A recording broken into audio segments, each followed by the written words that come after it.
Un conseil, madame, un conseil, monsieur, mangez. Y'en a qui prennent un petit coup, moi je mange.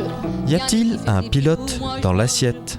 Y'en a qui lèchent les vitrines, moi je mange. Anne, c'est l'heure de la chronique tant attendue, celle des oignons.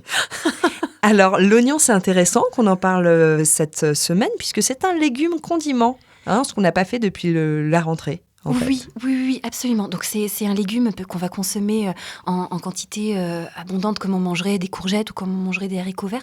Mais c'est aussi un condiment qu'on va utiliser à petite dose parce qu'il a un parfum bien puissant dont nous allons avoir l'occasion de parler et qui vient juste assaisonner, agrémenter les plats. Pour commencer, d'où vient l'oignon ? Alors l'oignon, il est probablement originaire d'Asie centrale. Il est connu dès l'Antiquité. On le voit représenté sur les décorations de tombes égyptiennes qui datent de plus de 2000 ans avant Jésus-Christ. C'est un légume qui a été domestiqué et à l'époque du roi Charlemagne, il faisait partie des plantes dont la culture était recommandée dans les domaines royaux.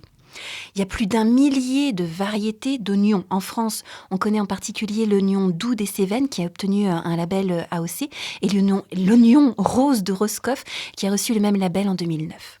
On aime alors particulièrement, nous, l'oignon jaune, le rouge, le blanc. Les petits oignons nouveaux, c'est ceux qu'on trouve le plus sur les étals. Je suis contente que tu fasses une chronique sur l'oignon parce que ça le redore un peu. On ne soupçonnerait pas qu'il y ait tout cet historique. Alors, est-ce qu'ils ont des super pouvoirs, les oignons ? Oh oui, qu'ils ont des super pouvoirs pour de nombreux bienfaits. Dans le livre du docteur Jean Valnet, par exemple, qui s'appelle « Se soigner par les légumes, les fruits, les céréales », on lui attribue beaucoup de propriétés, dont le fait d'être diurétique, tonique, on le recommande en cas de surmenage physique et intellectuel, et aussi anti-infectieux. Alors l'oignon, on l'a étudié beaucoup ces dernières années. Il fait partie des légumes de la famille des Aliacées qui sont réputés aujourd'hui pour leurs propriétés anti-cancer. Ça pourrait effectivement avoir un effet protecteur contre les cancers de l'estomac et de l'intestin en particulier. En tout cas, ceux-là sont avérés. Pour les autres cancers, les études ne peuvent pas encore faire un lien vraiment de cause à effet. Il a beaucoup d'antioxydants, l'oignon.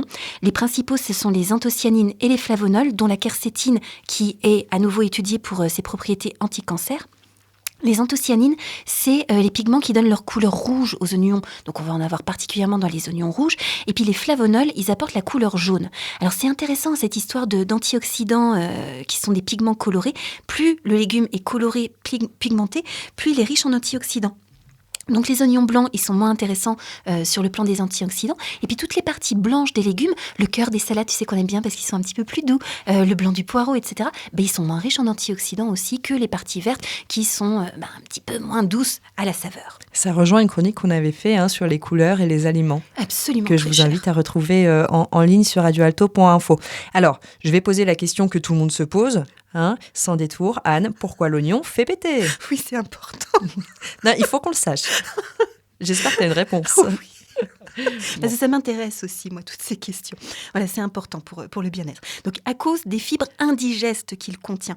Donc, nos enzymes digestives, elles ne peuvent pas décomposer certains composés glucidiques qu'on appelle des fibres. Mais par contre, la flore intestinale, les petites bactéries qu'on a dans le côlon, etc., elles s'en régalent de ces fibres indigestes. Donc, il faut savoir que quand les petites bactéries intestinales, elles dégustent du solide, elles relâchent du gazeux.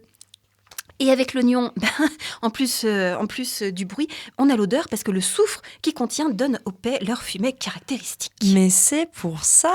C'est pour ça, très cher. Maintenant qu'on le sait, ça passera mieux. Et oui, comme ça, on pourra expliquer ce qui se passe dans la salle quand on aura fait tonitruer tout ça. Voilà. Alors, une autre question, moins gênante peut-être. Pourquoi l'oignon fait pleurer ? Eh oui, parce que là, il nous a bien fait rire et encore, mais effectivement, il nous fait aussi pleurer. Alors, pourquoi ? C'est au moment où on le découpe, parce qu'au moment où on le prend sur l'étal du magasin, il ne nous fait pas pleurer. Mais au moment où on le découpe, il y a des composés sulfurés dans l'oignon, comme pour l'ail, qui vont se former au moment où le couteau va éclater ses cellules.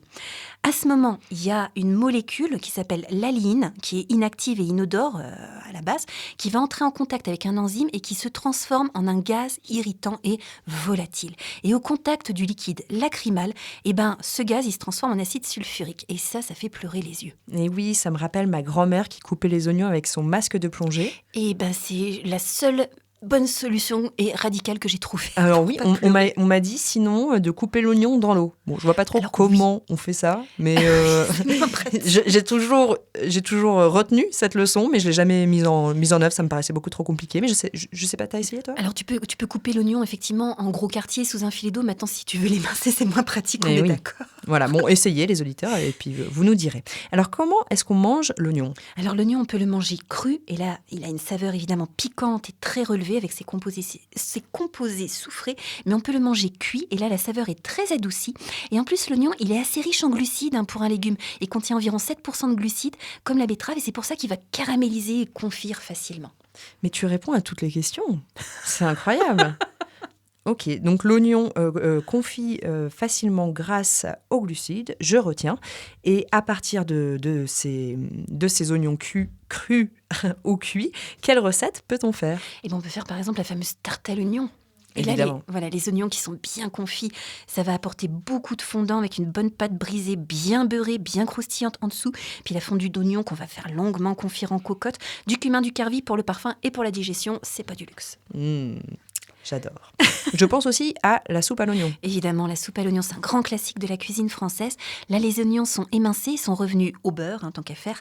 Ils vont être saupoudrés de farine et puis ils vont être mouillés à l'eau avec plus ou moins du thym, du laurier, du vin blanc. Alors moi, je recommande quand même vachement le thym et le laurier parce que non seulement ça apporte du bon parfum, mais en plus ça aide à la digestion. Et puis on laisse mijoter le tout. On a des tranches de pain qu'on va, si on veut, parsemer de fromage, qu'on va placer au fond de la soupière. On va arroser avec le bouillon. Les oignons vont être plus ou moins filtrés. Le bouillon est chaud, on le verse par-dessus. On laisse imbiber 10 minutes et on savoure comme ça. Délicieux. Il y a des variantes Mais aussi. oui, il y a une variante parce qu'on parle souvent de soupe gratinée à l'oignon. Donc là, le pain, il est nature, posé au fond de la soupière. La soupe, elle est plus épaisse et on va parsemer par-dessus le fromage râpé avant de le faire gratiner au four. Et là, la petite croûte brune bien croquante. Succulent.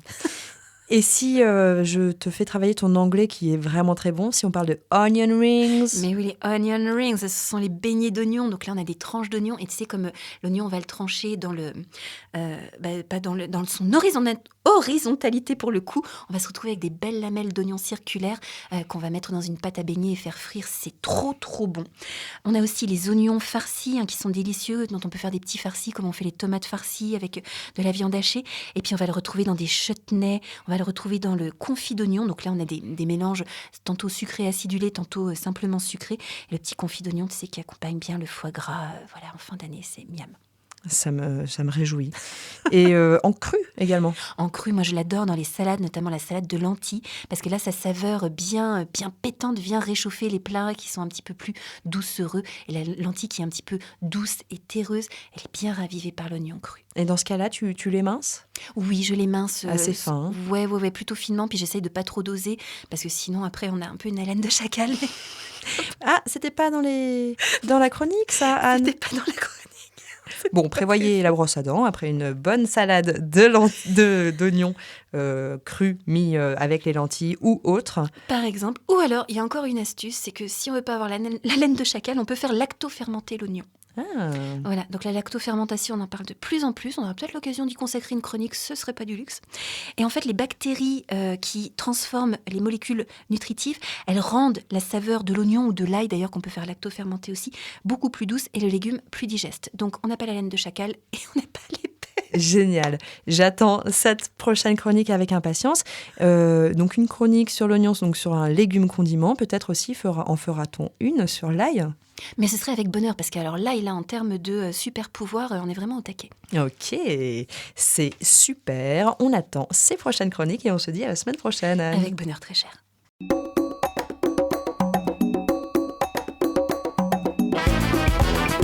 Cette chronique vous a plu? Alors participez-y en posant vos questions à Anne-Claude à l'adresse contact@radioalto.info.